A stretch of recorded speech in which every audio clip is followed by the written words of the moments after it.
Hi అండి, అందరికీ నమస్కారం. Welcome back to శ్రీమాల kitchen. ఈరోజు మన కిచెన్లో దొండకాయ ఫ్రై చాలా సింపుల్గా చేసుకోవచ్చండి.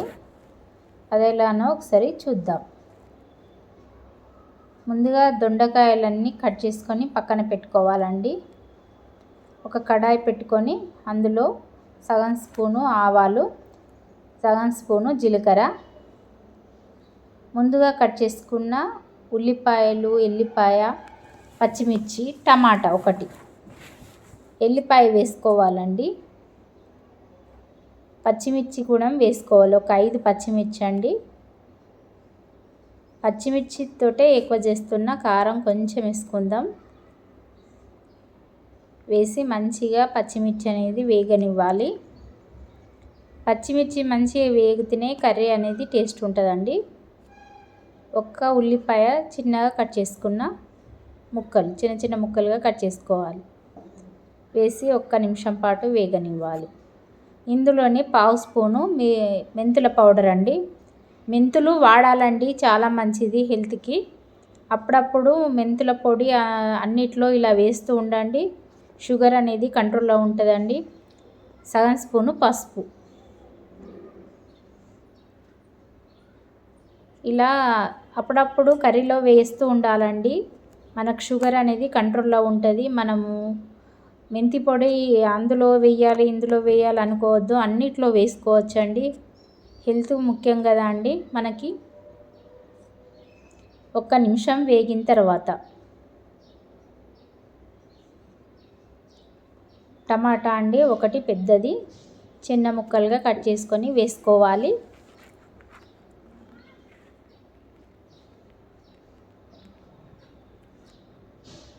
ఇలా మూత పెట్టి ఒక 5 నిమిషాల పాటు మంచిగా మగ్గనిద్దాం టమాటా అనేది. చూడండి కొంచెము ఉడికింది. ఇది సిమ్లోనే చేసుకోవాలండి, కర్రీ అనేది మంచిగా వేగుతుంది. ఇగో చిన్న ముక్కలుగా కట్ చేసుకో, పావు కేజీ అండి దొండకాయలు శుభ్రంగా కడిగి చిన్న ముక్కలుగా కట్ చేసుకున్నా. పావు కేజీ దొండకాయలు.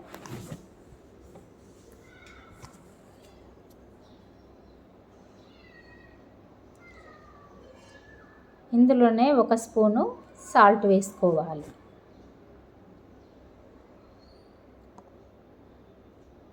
కర్రీ అనేది సిమ్లో చేసుకుంటే మంచి టేస్ట్ అవుతుందండి. ఇట్లా మూత పెట్టి సిమ్లో ఉడికించుకోవాలి.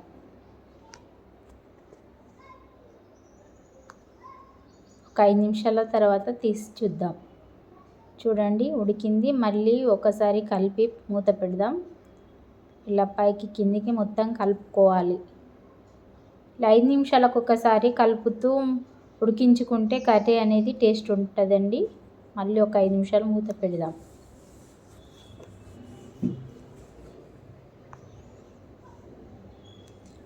ఐదు నిమిషాల తర్వాత తీసి చూద్దాం.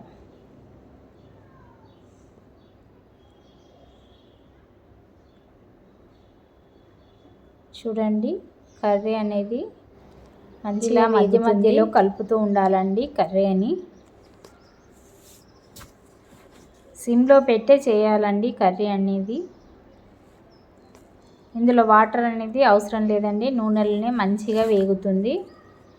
మరొక 5 నిమిషాలు మూత పెట్టి ఉడికించుకుందాం. ఆవిరికే మంచిగా కర్రీ ఉడికిపోతుందండి, వాటర్ ఏం అవసరం లేదు. తీసి చూద్దాం. చూడండి ఆవిరికి ఉడుకుతుందండి, వాటర్ ఏం అవసరం లేదు ఇందులో. మళ్ళీ ఒకసారి కలుపుదాం మంచిగా.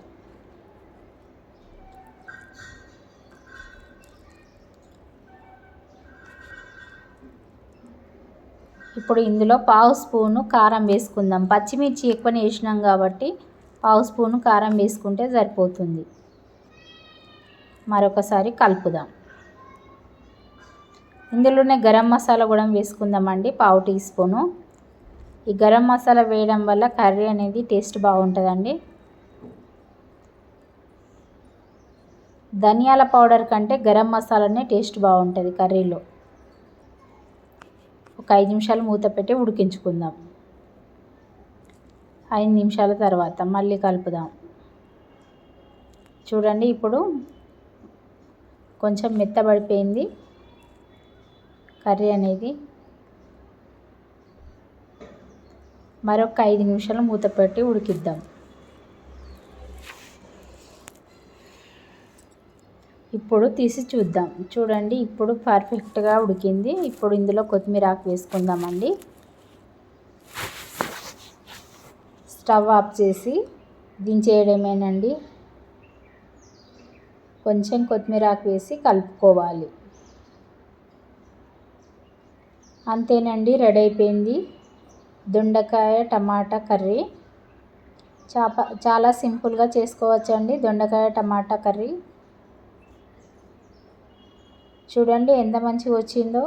ఇది రైస్లోకి కూడా తినచ్చు, చపాతీలోకి కూడా బాగానే ఉంటుందండి. దీని సైడ్కు పప్పు అయినా బాగానే ఉంటుంది, సాంబార్ అయినా బాగానే ఉంటుంది. ఎలా వచ్చిందో నాకు కామెంట్ సెక్షన్లో కామెంట్ చేయండి. లైక్ చేయండి, షేర్ చేయండి, సబ్స్క్రైబ్ చేసుకోండి.